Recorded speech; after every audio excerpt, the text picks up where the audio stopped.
ये वो मकाम था जहां पर उन्होंने लड़ाई लड़ी, रफदीम के मकाम पर। आपसे मेरा सवाल है, आपकी लड़ाई की जगह कौन सी है? आपका रफदीम क्या है? हो सकता है आपके बच्चे आपको टफ टाइम दे रहे हैं, हो सकता है आपकी बीवी आपको टफ टाइम दे रही है, हो सकता है आपका शोहर आपको टफ टाइम दे रहा है, हो सकता है आपके नेबर्स आपको टफ टाइम दे रहे हैं, हो सकता है आपके वर्कर्स, आपके साथी, आपके इर्द गिर्द के लोग आपको टफ टाइम दे रहे हैं। आओ खुदा को अपना झंडा मान ले, खुदा फतह से बढ़कर आपको गलबा देगा। और मूसा की तरह अपने हाथ बुलंद कर ले। जंगें सिर्फ जिस्मानी तौर पर नहीं जीती जाती, जंगों के लिए हाथों को भी उठाना पड़ता है, जंगों के लिए दुआ में ठहरना पड़ता है। आज का पैगाम नोट फरमा ले, खुदा हमारा झंडा है। हालेलुया। हमने आम तौर पर तो झंडा देखा है, हमें पता है ये हमारे मुल्क का झंडा है, ये फला मुल्क का झंडा है, लेकिन उसके जो गहरे मानी हैं उससे हम कई दफ़ा नावाकिफ होते हैं। आज मुकद्दस कलाम में से जो टॉपिक है वो है खुदा हमारा झंडा है। ये आज का टॉपिक है। और इसके लिए जो तिलावत हम करेंगे, पहली तिलावत जो है वो खरूज, मुकद्दस कलाम में से पुराना अहदनामा ओल्ड टेस्टमेंट के अंदर खरूज, एक्सोडस चैप्टर 17 वर्सेस 8 to 16। खरूज 17 बाब है और उसकी 8वीं आयत से लेकर 16वीं आयत मुकद्दसा तक हम तिलावत करेंगे। आओ कलाम खुदा में से हम इस तिलावत को सुनेंगे और इस तिलावत में रहनुमाई खुदा की बंदी एस्टर करेंगी। एस्टर नाज से मैं रिक्वेस्ट करूंगा कि वो खरूज की किताब में से 17 बाब चैप्टर 17 उसकी 8वीं से 16वीं आयत तक पढ़ने में हमारी रहनुमाई फरमाए। खुदावंद के कलाम मुकद्दस में यूँ रकम है, तब अमालेकी आकर रफदीम में बनी इसराइल से लड़ने लगे और मूसा ने यहोशू से कहा कि हमारी तरफ के कुछ आदमी चुनकर ले जा और अमालेकियों से लड़, और मैं कल खुदा की लाठी अपने हाथ में लिए हुए पहाड़ की चोटी पर खड़ा रहूँगा। तब मूसा के हुक्म के मुताबिक यहोशू अमालेकियों से लड़ने लगा और मूसा और हारून और हूर पहाड़ की चोटी पर चढ़ गए।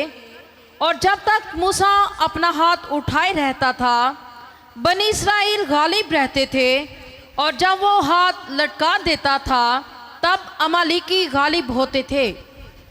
और जब मूसा के हाथ भर गए तो उन्होंने एक पत्थर लेकर मूसा के नीचे रख दिया और वो उस पर बैठ गया, और हारून और हूर एक इधर से दूसरा उधर से उसके हाथ को संभाले रहे। तब उसके हाथ आफताब के गुरूब होने तक मजबूती से उठे रहे, और यहोशू ने अमालेक और उसके लोगों को तलवार की धार से शिकस्त दी।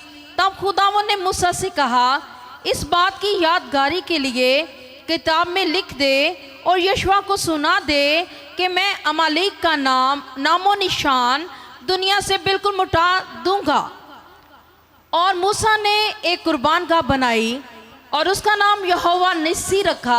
और मूसा ने एक कुर्बानगाह बनाई और उसका नाम यहोवा निस्सी रखा। यहोवा निस्सी रखा। और उसने कहा खुदावन ने कसम खाई है सो खुदावन अमालेकियों से नस्ल दर नस्ल जंग करता रहेगा। मुकद्दस कलाम की इस तिलावत के वसीला से खुदावंद हम सबों को कसरत की बरकत दे। सब कहें आमीन, हालेलुया। यहोवा निस्सी, यहोवा निस्सी।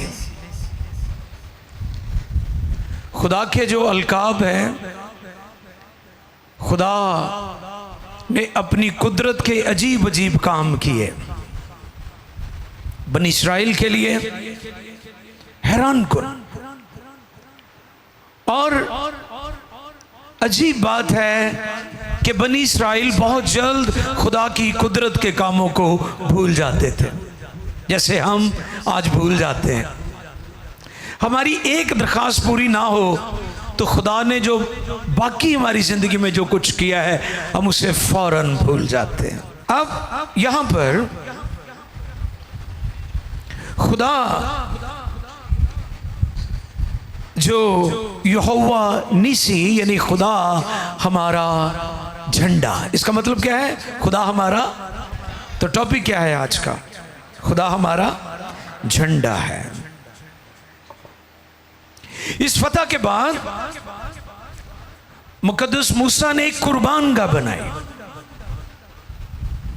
और कुर्बान गाह जब उसने बनाई तो उसका नाम क्या रखा? यहोवा, हाँ, यहोवा निसी। क्यों? मूसा ने यह ऐलान किया कि हमें जो फतह मिली है, हमें जो सरफराजी मिली है, हमें जो गलबा मिला है, वो हमारी ताकत से नहीं मिला, वो हमें खुदा ने दिया है। यहोवा निसी का मतलब क्या है? खुदा हमारा, बोलिए, खुदा हमारा झंडा है। इसका पहला मतलब है खुदा हमारा झंडा है। इसका दूसरा मतलब है खुदा हमारा स्टैंडर्ड है, खुदा हमारा म्यार है। अपना कोई म्यार नहींगा, साड़ा जड़ा भी म्यार है वो खुदा ही है। साड़ी अपनी कोई गल नहीं गई। कई कहते साड़ा बड़ा म्यार है, साड़ा बड़ा स्टैंडर्ड है, असी बड़ी शैवा। लेकिन मूसा की मार्फत हमें यह पैगाम मिला है बाइबल मुकद्दस में कि खुदा हमारा स्टैंडर्ड है, हमारा म्यार है, हमारी हैसियत है। तीसरा, खुदा हमारा निशान है, गोल है, वो निशान जिसके नीचे, जिस पॉइंट पर हम सब मुत्तहिद और मुत्तफिक हैं, यूनिटी। ये इसका तीसरा मतलब है। यहोवा निसी, खुदा हमारा झंडा है, यानी एक झंडे के नीचे आ जाना, झंडा हमें मुत्तहिद कर देता है। झंडा क्या करता है? बोले जरा, सारे बोले ना, सीखने तो सब आए हम।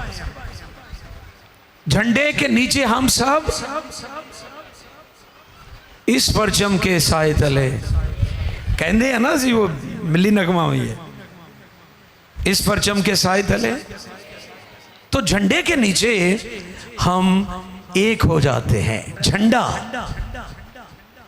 तो फतह पाने के बाद मुकद्दस मूसा ने कुर्बान गाह बनाई और उस कुर्बान गाह का नाम क्या रखा? यहोवा निसी। अब कॉन्टेक्स्ट क्या है, सियाको सबाक क्या है? इस्तिस्ना 25वां बाब 17 से 19।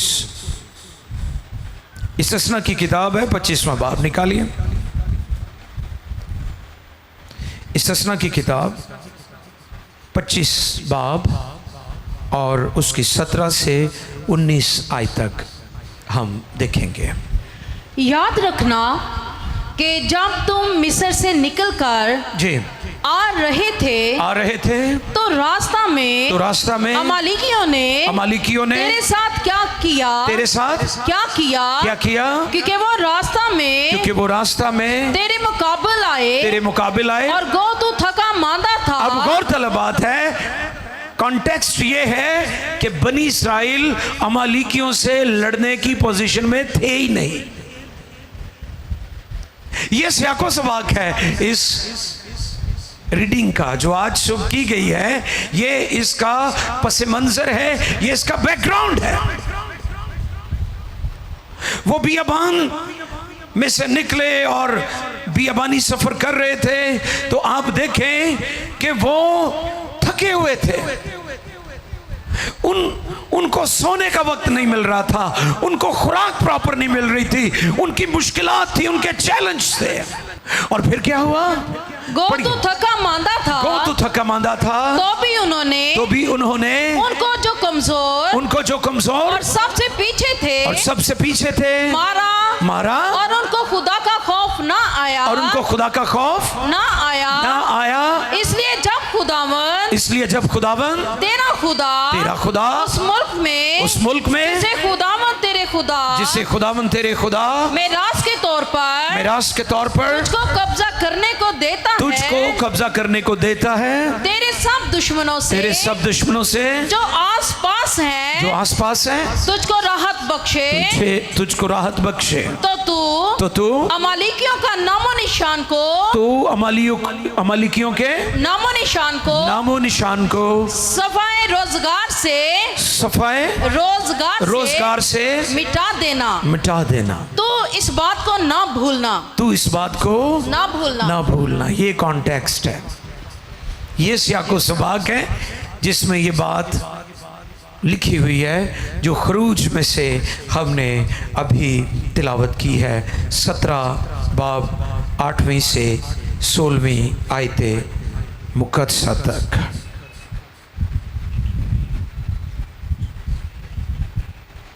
अब वो थके थे, वो कमज़ोर थे, वो मुकाबले की पोजीशन में नहीं थे, लेकिन मूसा ने फैसला किया कि हम इनका मुकाबला करेंगे।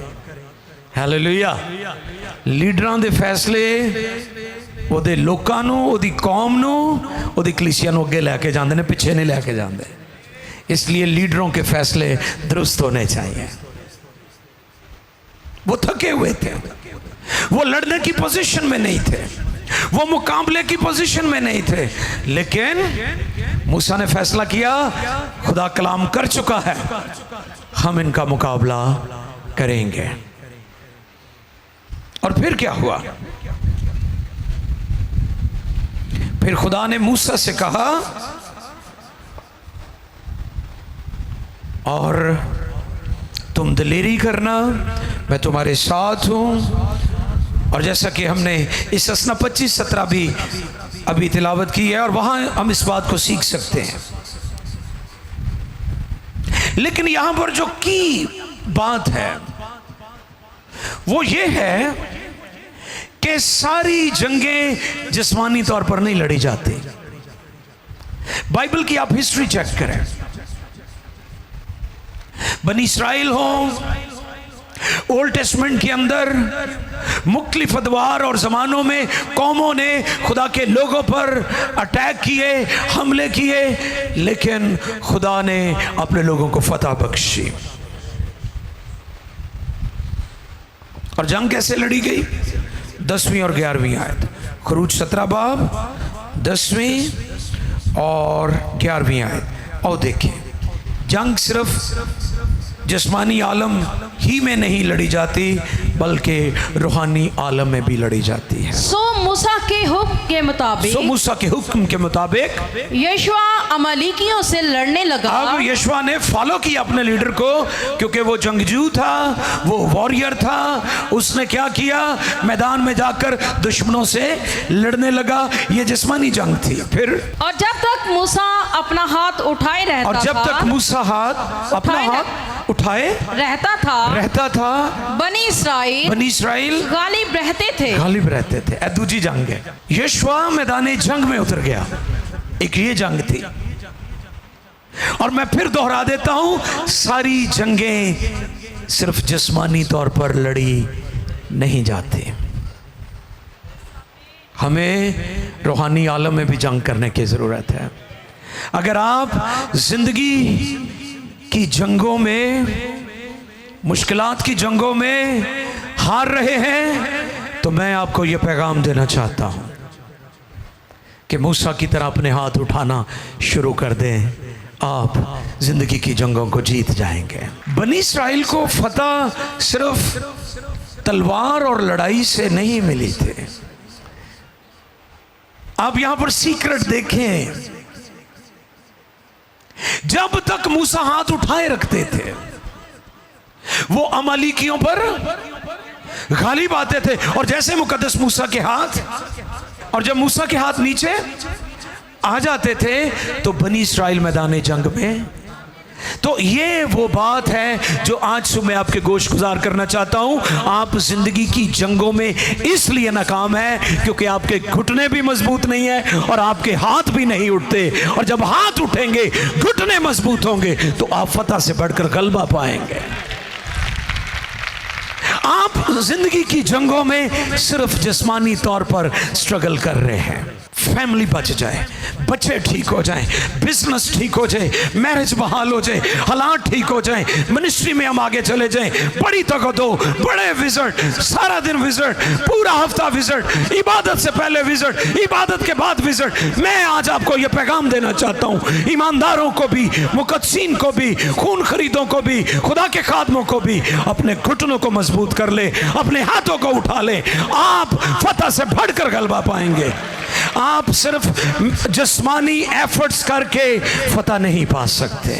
हम सिर्फ जिस्मानी कोशिशों में लगे हुए हैं।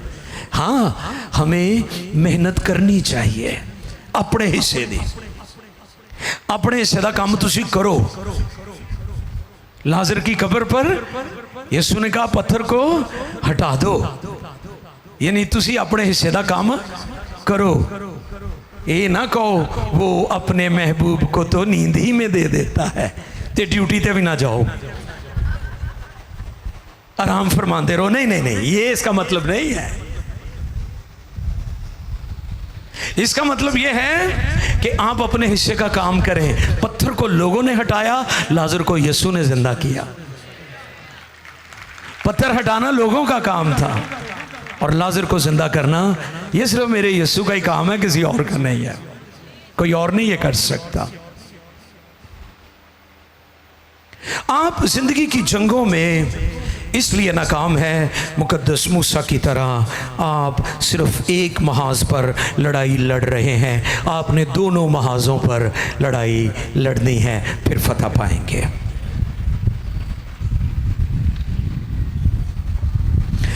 जिंदगी की मुश्किलात में हम कई दफ़ा बहन भाइयों को अपना दुश्मन समझना शुरू कर देते हैं।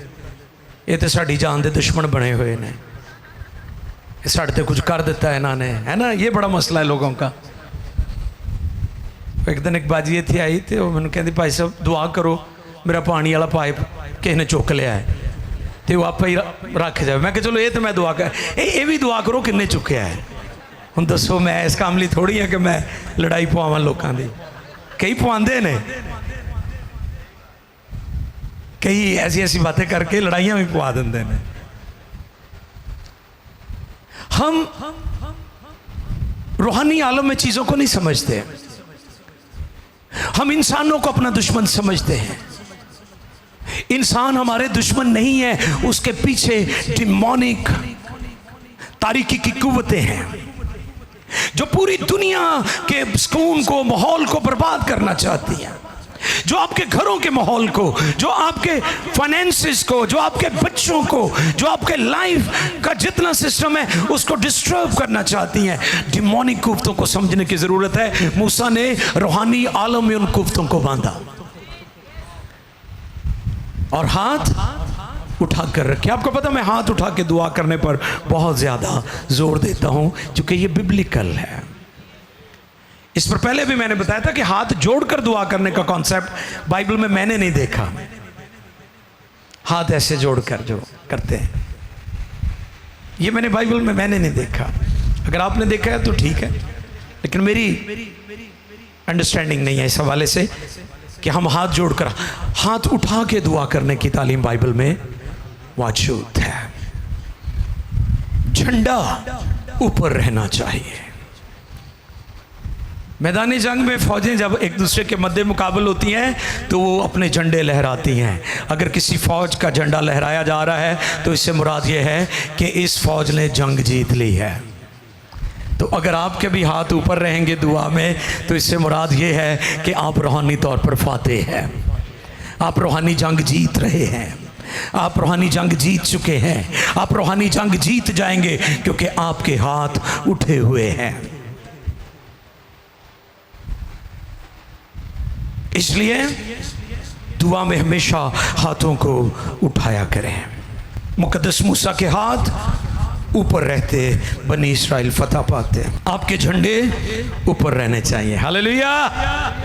आपके हाथ ऊपर रहने चाहिए। ये फतह की अलामत है, ये विक्ट्री की अलामत है। हम विक्टर हैं, विक्टिम्स नहीं है। हम फाते हैं क्योंकि हमारा खुदा फाते है, यहोवा निस्सी, यहोवा निस्सी। खुदा हमारा झंडा है, खुदा हमारा। दानियल नबी को शेरों की मान में डाला गया।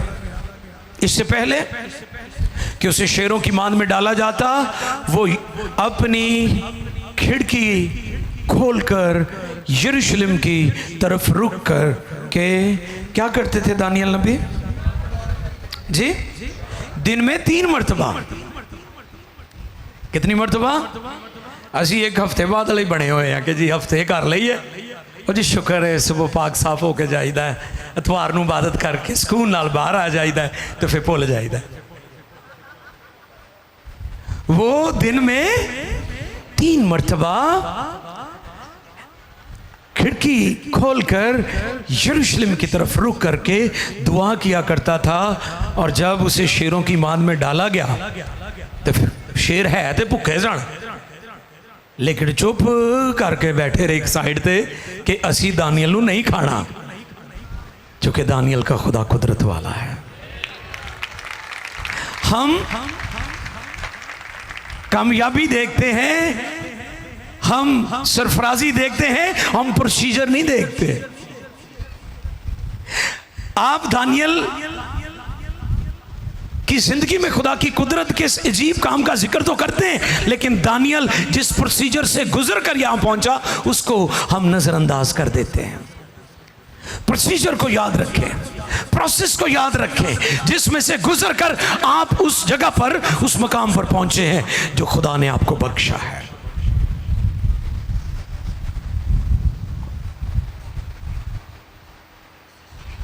अब अगली बात 12वीं आयत पढ़ें। खुरूज 17 बाब 12वीं आयत।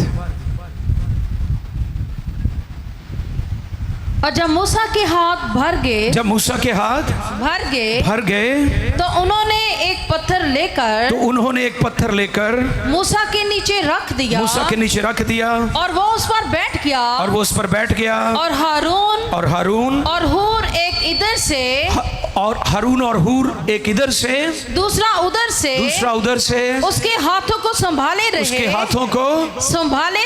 रहे। तब उसके हाथ आफताब के गुरूब होने तक मजबूती से उठे रहे। मूसा की मिनिस्ट्री 1 मैन मिनिस्ट्री नहीं थी। नोट कर लें, मूसा की मिनिस्ट्री 1 मैन नहीं थी, बल्कि वो टीम को लेकर मिनिस्ट्री करते थे। आपको पता है जो चर्च फ्लॉप हैं, जो मिनिस्ट्रीज फ्लॉप हैं, उन्होंने टीम नहीं बनाई, लोगों को इस्तेमाल किया और फारग, टीम नहीं बनाई। हमें मिनिस्ट्री के अंदर टीम बनानी चाहिए, ना कि मिनिस्ट्री में बिजनेस करते हैं वहां टीम बनाए, घर में टीम बनाए, बच्चों को ट्रेनिंग दे। हमने बच्चों को बिगाड़ा हुआ है, हमने बच्चों को पैम्पर्ड किया हुआ है। जिंदगी में कोई डिक्लाइन आ जाए, माँ बाप दुनिया से चले जाए, बच्चे बर्बाद हो जाते हैं, क्योंकि माँ बाप ने उन पर काम नहीं किया, उनको ट्रेनिंग नहीं दी। हमने जो नेक्स्ट लाइन है, जो नेक्स्ट जनरेशन है, उस पर काम करना है। हमने टीम भी रेडी करनी है। आप सदा दुनिया में नहीं रहेंगे, आप अकेले दुनिया में सब कुछ नहीं कर सकते। ना कि मूसा, बल्कि हमारे खुदावंद यीशु मसीह, अगरचे वो खुदा का बेटा, खुदा का कलीमा था, लेकिन उसने अपने अपोस्टल्स को तैयार किया ताकि आने वाले कल के लिए खिदमत गुजारी का काम किया जाए। हमें टीम बनाना है। अगर आप अकेले जिंदगी की किसी भी जंग में है तो मैं आपको आज मशवरा देता हूं, टीम बनाएं, लोग रेडी करें, लोगों को जीतें खुदावंद के लिए, दुआ करने वाले लोग, वर्शिप करने वाले लोग। हम इन दिनों दुआ कर रहे हैं और जब हमारे यहाँ पर नए बच्चे म्यूजिशियन खिदमत कर रहे होते हैं, मैं उन्हें देखकर खुश होता हूँ। नए प्रशिश वाले आते हैं, उनके लिए हम शुक्र करते हैं।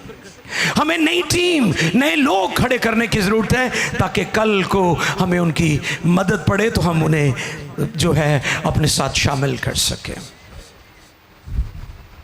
मूसा थक गया। मूसा, हाँ, पास्टर भी थक जाते ने तो बुरा ना मनाया करो, तुहाडा फोन नहीं सुनिया। कई चुक के वड्डा सारा लामा दे देंदे ने, तुसीं ते फोन ही नहीं सुनते। हुण ओ भाई थक जाइदा है। हुण दसो राती 3 बजे मैं आया वा तो 2-3 घंटे सुता वा, तो जे दोपहरे सौ भी जावा तो बर्दाश्त कर लो, मेहरबानी। मूसा थक गया। हमें रेस्ट की भी जरूरत है। कई कहते ने पास्टर ने ये पत्नी केड़ी प्लैनेट की मखलूक है, ये कोई कमी नहीं हो सकती। हाँ जी, ये थक नहीं सकता, इन्हों भुख नहीं लगती।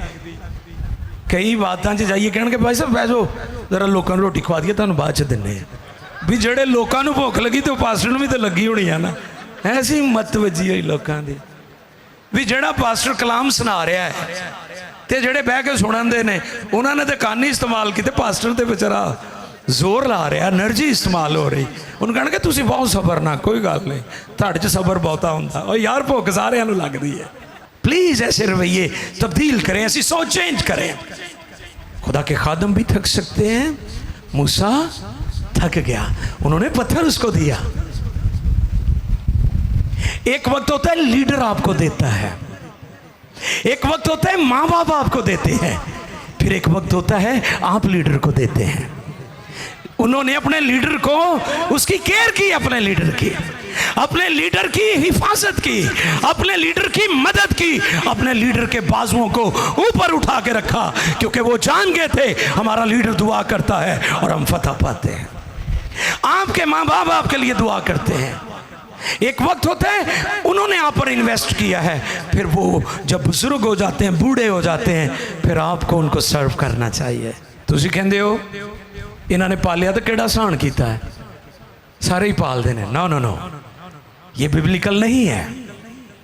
एक वक्त होता है लीडर आप पर इन्वेस्ट करता है, माँ बाप आप पर इन्वेस्ट करते हैं, फिर एक वक्त होता है आप लीडर को रिटर्न करते हैं। ये नहीं पादरी बुढ़ा होया तो गिरजे चो कढ़ दिता, एवं भी मैं देखा, उन्होंने धक्के नाल रिटायर कर देंगे ने। ऐसे बुजुर्गों को साथ रखें, वो उन्होंने तो दुआ ही बड़ी शै है, वो तो दुआ ही कर दें ਤੁਹਾਡੇ ਲਈ, तो मैं कहना काम किते तक किते चले जाना। इसलिए माँ बाप और अपने लीडर्स की कदर करना सीखें, उनसे मोहब्बत करें और उनकी खिदमत करते रहें। ये मैसेज है। 2 लोग थे मोसेस की टीम में, ये जो दुआया टीम वहाँ पर हम देख रहे हैं, हारून और हूर। हूर बजलिएल का पोता था और ये एक हुनरमंद शख्स था। हारून तो मूसा का भाई था, लेकिन हूर जो था ये बजलिएल का पोता था और ये हुनरमंद शख्स था। खैमा इज्तिमा में काम करता था। खरूज 31वां बाब है, पहली और दूसरी आयत नोट कर लें, पढ़ेंगे नहीं हम। Praise God. खुदा हमारा झंडा है। टॉपिक क्या है? खुदा हमारा झंडा है। फतह पाने के बाद मूसा ने कुर्बानगाह बनाई और उस कुर्बानगाह का नाम यहोवा निस्सी रखा। यहोवा निस्सी, इसका मतलब क्या है? खुदा हमारा, यानी वो एक झंडे के नीचे मुत्तहिद थे, एक ही झंडा था उनका और वो खुदा था।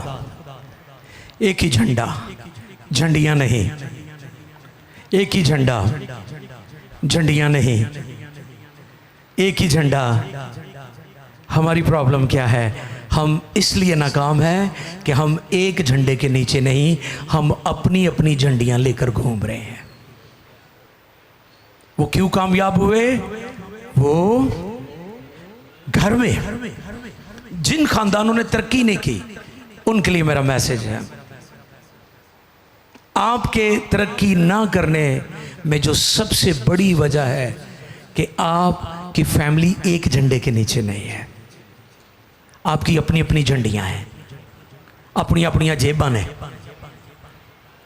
पुत्र कमांदा है तो ओदी जेब, धी कमांदी है तो ओदी जेब, मां कमांदी है तो ओदी लैदा पॉकेट, प्यो कमांदा है तो वह भी पूरी गल नहीं दसदा मैं किन्ने लियांदे ने। कई एवें दे भी ने, वो पूरी गल घर नहीं दसदे कि मैं किद को लए ने ते किन्नू दिते ने। आपके तरक्की ना करने की ये एक बड़ी वजह भी हो सकती है कि आप और आपकी फैमिली एक झंडे के नीचे नहीं है, यूनिटी का फुकदान है। हाँ, महंगी हारमोनी का फुकदान है। हमारा एक ही झंडा है और वो खुदा कादरे मुतलिक है। हालेलुया।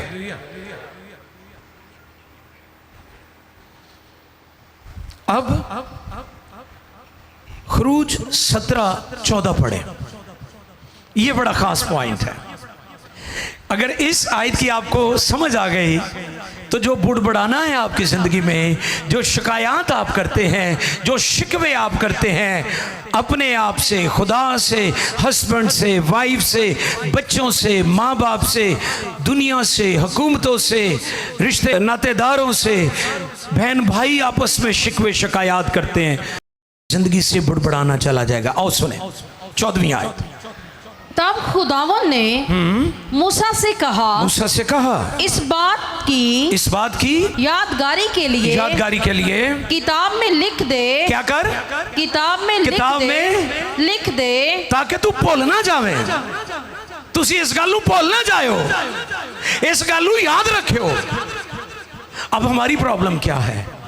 हम वो हमेशा याद रखते हैं जो हमें नहीं मिला। जो बहुत कुछ हमें मिला है हम उसे बहुत जल्दी भूल जाते हैं, लेकिन जो कुछ नहीं मिला उसे हमेशा याद रख दे। ये है हमारे रवैये, ये है हमारा रिस्पॉन्स, ये है हमारा तरीका। तो यहां पर एक नोट मैंने दिया है, बतौर इंसान क्या नहीं हुआ उससे ज्यादा कि क्या क्या हुआ, इसको याद रखें। क्या नहीं हुआ उससे ज्यादा जो कुछ हुआ, और क्या क्या हुआ उससे हमेशा याद रखो। यही खुदा ने मूसा को कहा कि यादगारी की किताब में इन चीजों को, जी पढ़ते पूरी आयत। तब खुदावन ने मूसा से कहा, इस बात की यादगारी के लिए किताब में लिख दे और यहोशुआ को सुना दे कि मैं अमालेक का नाम नामो निशान दुनिया से बिल्कुल मिटा दूंगा। वाह। और फिर 15वीं आयत में लिखा है, और मूसा ने एक कुर्बान गाह बनाई और उसका नाम यहोवा निस्सी रखा। वाह। हुण यहोशुआ हुंदा अज दे लोकां रगा ते वो कहंदा लड़ाई ते मैं कीती है मैदान च, झंडा मेरा होने चाहिए है, गीत ते मैं लिखिया है ते मशहूरी ते भाई जान दी हो गई है, तर्स शर्जील साहब ने बनाई है ते ना तो सारा नवाज दा दुनिया च फैल गया है तबला बजा के। No no no no no, ना यहोशुआ ने कहा, ना हारून ने कहा, ना हूर ने कहा, और ना मूसा ने कहा कि फतह मेरी वजह तो हुई है। उन्होंने सब ने कहा कि फतह खुदा कादर मुतलिक की वजह से हुई है। तो उन्होंने कुर्बान गाह बनाई। अब कुर्बान गाह क्यों बनाई जाती थी? इबादत के लिए। किस बात के लिए? इबादत के लिए, इबादत के लिए। अब सबसे पहला काम उन्होंने फतह पाने के बाद क्या किया है? इबादत की है। Hallelujah. Credit goes to father. जलाल खुदा बाप को मिलना चाहिए। अजमत हशमत बुजुर्गी के लायक हमारा खुदा है, कोई और नहीं है। आपकी जिंदगी में, जिंदगी की जंगों में, जिंदगी की लड़ाइयों में जहां जहां आपको फतह मिली, कामयाबी कामरानी मिली है, याद रखें वो खुदा की वजह से है। हमने पढ़ा था रफदीम, ये वो मकाम था जहां पर उन्होंने लड़ाई लड़ी, रफदीम के मकाम पर। आपसे मेरा सवाल है, आपकी लड़ाई की जगह कौन सी है? आपका रफदीम क्या है? हो सकता है आपके बच्चे आपको टफ टाइम दे रहे हैं, हो सकता है आपकी बीवी आपको टफ टाइम दे रही है, हो सकता है आपका शोहर आपको टफ टाइम दे रहा है, हो सकता है आपके नेबर्स आपको टफ टाइम दे रहे हैं, हो सकता है आपके वर्कर्स, आपके साथी, आपके इर्द गिर्द के लोग आपको टफ टाइम दे रहे हैं। आओ खुदा को अपना झंडा मान ले, खुदा फतह से बढ़कर आपको गलबा देगा। और मूसा की तरह अपने हाथ बुलंद कर ले। जंगें सिर्फ जिस्मानी तौर पर नहीं जीती जाती, जंगों के लिए हाथों को भी उठाना पड़ता है, जंगों के लिए दुआ में ठहरना पड़ता है। हम मसीहों का भी एक झंडा है, झंडा है सलीब, नारा है, नारा तसलीस, झंडा है सलीब। हालेलुया। एक किवें या मैनू सही दस दो ताकि झंडा है सलीब, नारा है तसलीस। हालेलुया। बोलो साहब, नारा है तसलीस, झंडा है सलीब, नारा है तसलीस। बोले, झंडा है सलीब, नारा है तसलीस। हालेलुया। जोरदार तालियां बजाएं। कौन समझ आ गई है यहोवा निसी का मतलब क्या है? खुदा हमारा झंडा है। तो कोई झंडा रखो, ताड़े खानदान को खुदा बड़ी बरकत देगा, ताड़े बच्चे भी कामयाब होंगे, तुसी भी कामयाब होगे, बरकत भी आएंगी, सरफराजी भी आएगी।